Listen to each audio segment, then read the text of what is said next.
Good morning, friend. Exercise 6.2. Question number 2. In the figure, if AB parallel CD, CD parallel EF, and Y ratio Z equal to 3:7, find X. ठीक है, तो इस एक figure बनाना है. ठीक है, तो हम लोग पहले फिगर को ड्रा करते हैं. देखो, ये है. ठीक, ये कौन सा है? इसका नाम A है और इसका नाम B है. ठीक, अब AB फिर CD, फिर इसी के पैरेलल मुझे CD बनाना है. क्या बनाना है? CD एक लाइन बनाना है. ठीक है, अब यहाँ पे देखो, CD के पैरेलल कौन सी लाइन है? EF. तो यहाँ पे बनाओ, E बनाओ यहाँ पे, और यहाँ पर F बनाओ.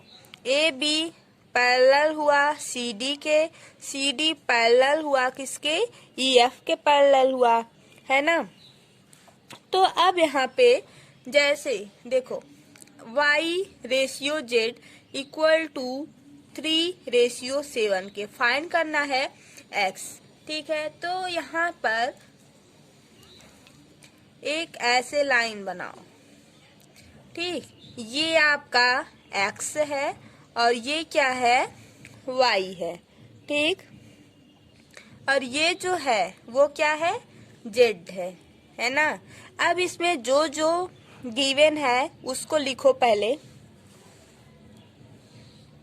तो यहाँ पे लिखो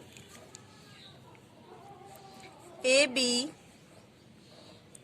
parallel CD and CD parallel EF के. ठीक है, ये गिवन है. ओके, यहाँ तक आप लोग का क्लियर है. अब हम लोग आगे बढ़ते हैं. देखो, A B और EF, जब AB पैरेलल है CD के, तो AB पैरेलल होगा EF के भी. होगा कि नहीं होगा? होना चाहिए, होगा भी. देखो, AB पैरेलल होगा किसके? EF के, है ना.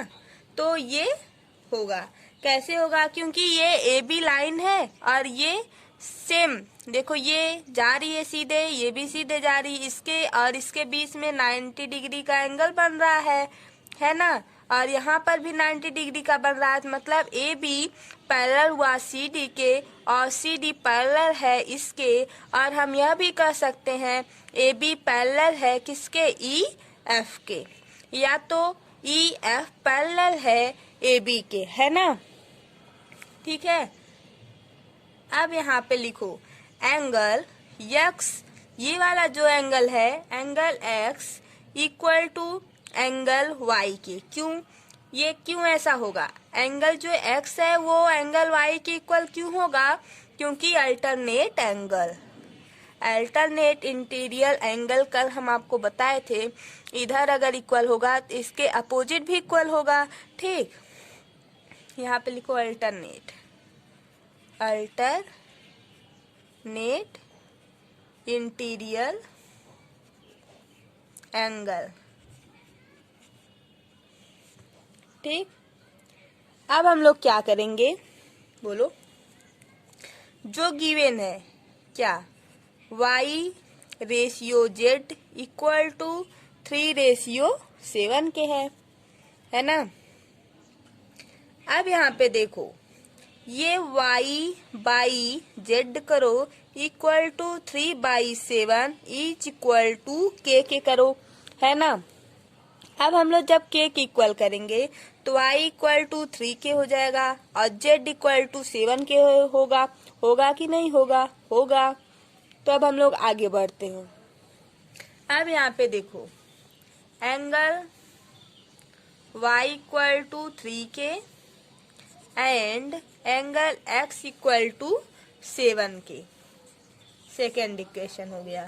ठीक, अब यहाँ पे देखो, AB पैरेलल है किसके? CD के. ठीक, वो जो एंगल था कौन सा? ऐसे बना है ना. ये X है और ये क्या है? Y है, और ये वाला Z था. ना। तो ये x plus Y angle x plus angle y equal to 180 degree. जैसा कि हम लोग पीछे वाले वीडियो में एक दिन आपको बताए थे, अगर आप लोग पीछे वाला वीडियो देखे होंगे तो हम बताए थे angle x plus angle y दोनों को जब हम ज्वाइन करेंगे मीन्स जोड़ेंगे तो 180 के इक्वल होगा। ठीक, आप लोग पीछे जाके देख लीजिएगा। अब एंगल x जो है किसके इक्वल है, 7K के, यहाँ पे लिखो 7K। एंगल y जो है किसके इक्वल है, 3K लिखो, फिर 180 डिग्री। क्लियर, इसको जोड़ोगे 10K आएगा, 180 डिग्री आएगा, है ना। अब देखो k equal to 180 degree by 10, ये जीरो से कैंसिल होगा, है ना। k equal to 18 degree. यहाँ तक कन्फर्म हुआ। अब हम लोग क्या करेंगे, हमको क्या चाहिए, x की वैल्यू चाहिए। तो x इक्वल टू कितना था, 7K था। ठीक है, अब k की वैल्यू कितना आई, 18 आई। तो x equal to 7 into 18, 18 into 7 means 7, 18 सत्ते 126। x इक्वल टू 126 डिग्री आया। यहाँ तक आप लोग का क्लियर हुआ। ये जो x वाला आया, कौन सा, ये वाला, ये x है, ये y है, तो x z के इक्वल है। अगर x जो है 126 आया तो z कितना आएगा, 126 के इक्वल आएगा। क्यों, क्योंकि दोनों तो सेम था। क्यों सेम था, क्योंकि अल्टरनेट एंगल से एंगल x वाला और एंगल z वाला दोनों इक्वल था, है ना। ठीक है, अब हम लोग क्वेश्चन नंबर 3 को सॉल्व करेंगे। देखो, in the figure if AB parallel CD, EF perpendicular CD and angle GED equal to 126 degree, find angle AGE comma angle GEF and angle FGE। हमको ये सब फाइंड करना है। ठीक है, तो हम लोग कैसे फाइंड करेंगे, एक फिगर है, देखो इसका नाम A है और इसका नाम B है, और ये जो है परपेंडिकुलर है, पैरेलल है किसके, CD के, तो ये C है और ये D है। ठीक है, पहले हम लोग इस क्वेश्चन को पढ़ते हैं, फिर क्वेश्चन पढ़ने के बाद फिगर जैसे जैसे क्वेश्चन बोलता जाएगा वैसे वैसे हम लोग फिगर को बनाते जाएंगे, तब उसके बाद सॉल्व करेंगे, है ना। अब यहाँ पे देखो EF परपेंडिकुलर है किस पे, CD पे, तो EF ये बना लो, EF पैरेलल है किस पे, CD पे, and angle GED, angle G यहाँ से बना लो, GED,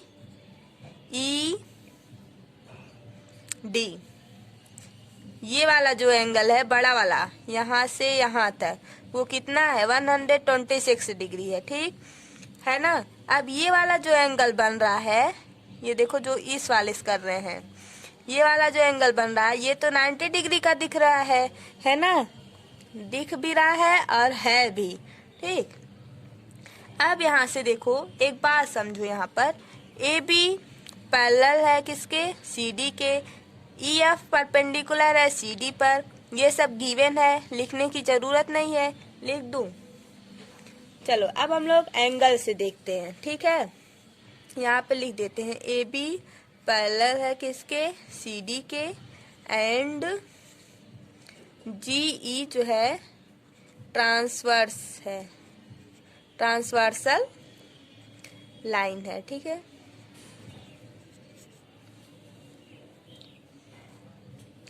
अब यहाँ पे देखो एंगल AGE, ये वाला जो एंगल बन रहा है ना AGE, यहाँ पे लिखो AGE इक्वल टू किसके, GED के। ये वाला जो एंगल है, देखो आप यहाँ पे समझो, ये एक पैरेलल लाइन है, ये और ये जो है इसको अगर आगे बढ़ाओ और इसको इधर लेके जाओ तो ये वाला जो है इसको x मानो और इसको y मान लो। अब यहाँ पे देखो ये वाला जो एंगल बन रहा है, दिख रहा है कि नहीं? ये वाला जो एंगल बन रहा है ये इसके इक्वल होगा कि नहीं होगा? होगा। कैसे होगा? अल्टरनेट एंगल से होगा, है ना? ये वाला एंगल और ये वाला एंगल एक दूसरे के इक्वल होगा बाई अल्टरनेट इंटीरियर एंगल से, है ना? होगा। अब ये 126 है तो ये भी उतना होगा। अब यहाँ पे लिखो एंगल GED, ठीक, इक्वल है by alternate angle, alternate interior angle. Clear है यहाँ तक? अब हम लोग आगे बढ़ते हैं। देखो ये जो एंगल AGE है, AGE वो किसके इक्वल हो गया? AGE किसके इक्वल होगा? 126 के। अब एंगल GED जो था वो 126 है। GED जो है यहाँ पे देखो 126 है, तो AGE भी कितना होगा? 126 के इक्वल होगा। यहाँ पे GED अगर हम लिख लेंगे तब भी कोई फर्क नहीं पड़ेगा क्योंकि तीनों एक दूसरे के इक्वल हैं। समझ में आया? अब हम लोग आगे बढ़ते हैं। अब यहाँ पे लिखेंगे angle GEF plus angle FED equal to angle GED की। ठीक, अब यहाँ पे देखो GEF एंगल दिख रहा है। GEF कौन सा है? देखो GEF मीन्स ये वाला जो है ब्लैक और पिंक कलर वाला, ये GEF है प्लस एंगल FED।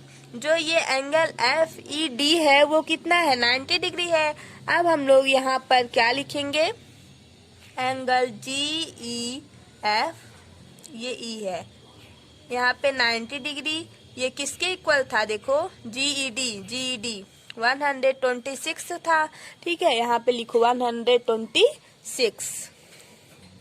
अब यहाँ पे angle GEF equal to 126 minus 90 degree. ठीक, अब इसको इसमें से जब हम लोग माइनस करेंगे angle GEF equal to 36 degree आएगा।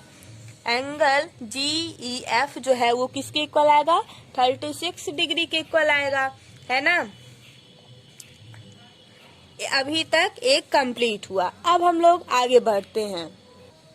अब यहाँ पे देखो अगेंस्ट, यहाँ पे लिख लो अगेंस्ट AB पैरेलल है CD के एंड GE इज ट्रांसवर्सल।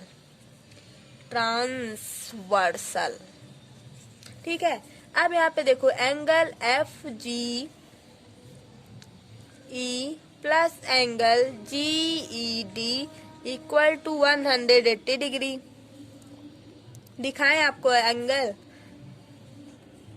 यहाँ पे देखो FGE एक एंगल ये है और दूसरा एंगल है GED, ये वाला है, इज इक्वल टू 180 डिग्री। ये जो GED है वो कितना था? 126। तो यहाँ पे लिखो FGE equal plus 126 equal to 180।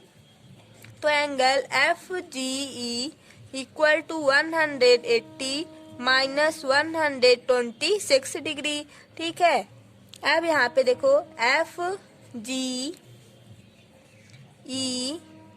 180 degree minus 126 किसके इक्वल हो जाएगा? 56 के, है ना? अब यहाँ पे देखो एंगल AGE,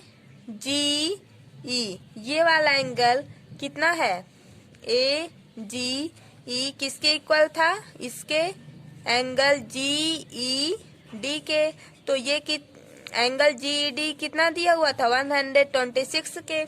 तो ये 126 के इक्वल हो गया यहाँ से, और यहाँ से ये वाला एंगल मिल गया, angle FG equal to 54 degree. अब यहाँ पे देखो angle FGE equal to 54 degree. ठीक, यहाँ से सारा एंगल हमको मिल गया। तो एक बार हम लोग इसको फिर से लिखते हैं, एंगल FGE, एंगल यहाँ पे देखो FGE ये वाला जो है वो 54 डिग्री है। एंगल AGE ये वाला जो है वो 126 के इक्वल है, और ये वाला जो है वो भी 126 के इक्वल है। यहाँ पे एक एंगल ये वाला कितना है, 54 डिग्री है। फिर एंगल AGE वो कितना है, 126 के इक्वल है। फिर एंगल GED कितना है, 126 के इक्वल है।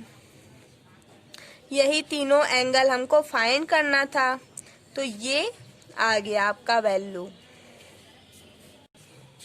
एक बार हम लोग फिगर फिर से बनाते हैं। देखो ये A है और ये कितना है, B है। ये देखो C है और ये कितना है, D है। अब यहाँ पे देखो ये कितना है, F है और ये E है। यहाँ से आया ये G। ठीक, ये एंगल AGE, देखो AGE आया ना, ये कितना है, 126 के इक्वल है। अब एंगल देखो GED ये कितना है,